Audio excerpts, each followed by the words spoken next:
Hello and welcome to Get Chip News. I'm Zena Chamas. In the following 2 minutes, you're about to see why you should hire me. It was a case of right versus left. Anti-racism protesters made their views clear to right-wing groups that there is no room for xenophobia in Victoria. Build a movement to say no to racism on the streets of Melbourne, and also place the blame for racism where it deserves with the government for perpetuating these attitudes. The city saw the biggest of 18 rallies around the country and the most violent, as right-wing latecomers crossed the barriers separating both sides. Police used pepper spray to tame the crowd. One protester severely injured had to be rushed to hospital. Reclaim Australia believes Islam will bring Sharia law to Australia. However, the crowd behind me disagrees. To the Middle East now, where at least 8 people have died and hundreds are in hospital as a sandstorm engulfs the region. Parts of Lebanon, Syria, Israel and Cyprus were shrouded in a thick cloud of dust as the storm began sweeping into the region. Authorities are warning people to stay indoors. Zena Chamas has more. Skies turn yellow as a deadly sandstorm sweeps through the Middle East, leaving many struggling to breathe. The climate has changed not only here, in the whole region. The weather is very strange, dust and heat waves. We haven't had such weather for decades. The dust cloud engulfed areas from Syria through to Egypt and spread all the way to Cyprus. In Syria, debris and dust shrouded over ruined buildings, leaving little of the country uncovered. Syrians say they're frustrated with their bad luck. It is unbelievable. This must be some test. It's hot, the temperature is high, and on top of that we have this dusty atmosphere. It's unreasonable. Enough, please.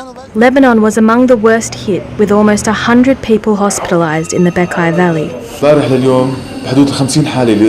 Since yesterday, 50 patients have entered the hospital because of the sandstorm. Old people and asthma patients are being admitted because of the dust entering their lungs, and we are treating them. Lebanon's health minister said 2 women had died from respiratory problems and hundreds more left choking or struggling to breathe. First time I've seen this. My throat hurts without these masks. Police in Lebanon were forced to hand out face masks and urged people to stay indoors until the dust settles. Zena Chamas, ABC News. To mark World Refugee Week, Amnesty International teamed up with the Melbourne City Council to host the city's first Festival of Hope.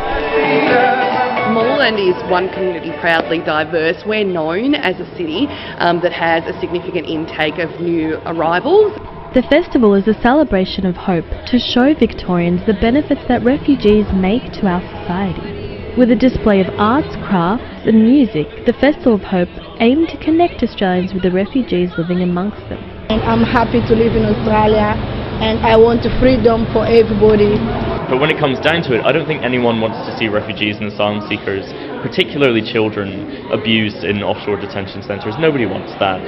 Each year, over 10,000 refugees are forced to flee their homes seeking refuge. Some Australians here are saying Prime Minister Tony Abbott should welcome refugees with open arms. This West Albury petrol station has been busy all day. Customers took advantage of the lowest prices on the border. And after Quick Stop dropped their petrol prices to under $1.28 this morning, it didn't take long for the word to get around. All the friends are coming here. Everyone's passing the word around. So that's, Like that it's cheap at the moment. We came all the way from New Laguna to get it at this price. Owner Des Packer says he's never seen such a good day's trade. probably the best day in business I've had. And thanks for the local people and their support. It's much appreciated. It's been a risky week for the independent retailer, but it's paid off. Yesterday, Mr. Packer dropped petrol prices to 10 cents below his competitors, who have since brought down their own prices. Today, he took it a step further, slashing another cent off the price of unleaded. And locals question why the fuel giants didn't take the lead. If the independent ones can afford to do it, then obviously all of them can, otherwise he wouldn't be able to do it. And there could be even more good news for border drivers, with the independent retailer predicting prices to drop even further. At this point in time, it looks like it will still go down. By how much, I don't know. Zena Chamas, Prime News. Hundreds of activists joined together in solidarity for the people of Palestine.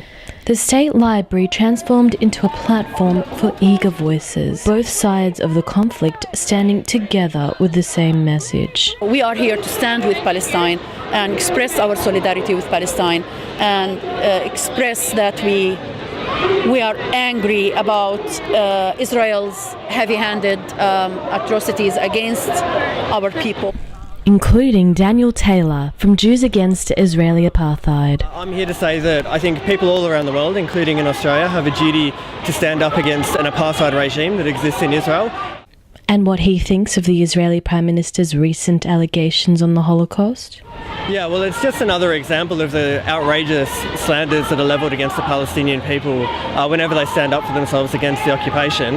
The protesters here are urging Melburnians to stand up and speak out in solidarity with Palestinians. What they want is the Australian government to break all its ties with Israel. The Speak Up for Palestine was organised in response to the recent unrest. Open the borders, close the camps! Free the refugees! Open the borders, close the camps! Thousands took to the streets in Melbourne on a sunny Sunday afternoon to stand in solidarity with refugees. Protesters from all ages and backgrounds gathered at the State Library steps to take part in a national day of action. Senator of the Greens Party, Sarah Hanson-Young, showed her support. Let's get those kids out and end the madness that is manicide and Nauru. Many marched with the same message. I think it's really important that everyone recognises that our asylum seekers are just people like us. The protesters here are demanding our government take immediate action to shut down the detention centres. What they want is to end offshore processing immediately. Organisers of the rally, refugee... So what could be more Melbourne than a festival in a tram? Zena Chamas went along for the ride.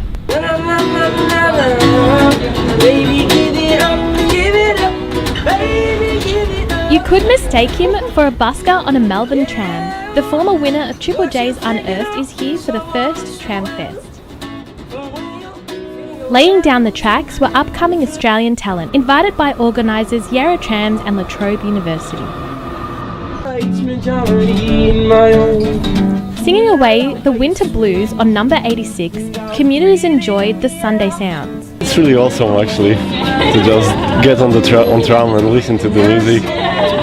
Is this the weirdest place that you've been? I'm going to say yes, I think so, yeah. Public transport hasn't always been an enjoyable experience in Melbourne, but clearly the fun atmosphere on this tram is keeping commuters happy. It was a day of commuter chaos, with Pakenham train lines causing delays of up to 4 hours. Morning travellers were forced to wait for replacement buses at Dandenong Station. The wait proving too long for students. Thousands of Muslims take to the streets of Melbourne today, calling for peace. Almost 10,000 Muslims marched the streets, stopping traffic and chanting for the commemoration of Ashura. Sydney's King's Cross. It's the notorious hotspot for drinking and partying. It's a youth magnet every Friday and Saturday night, and has become synonymous with alcohol-fueled violence.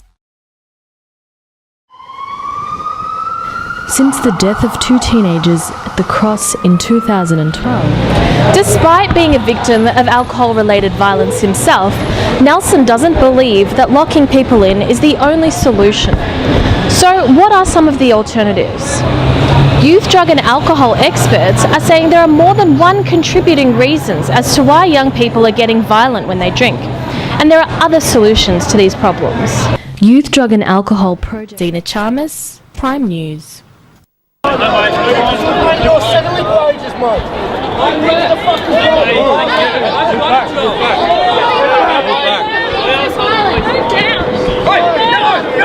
What the fuck is that? Exactly. What are you doing?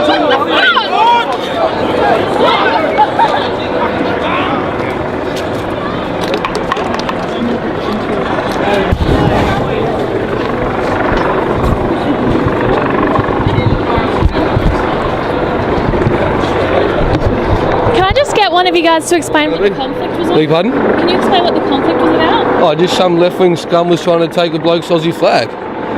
So, Okay, and who are you here to support?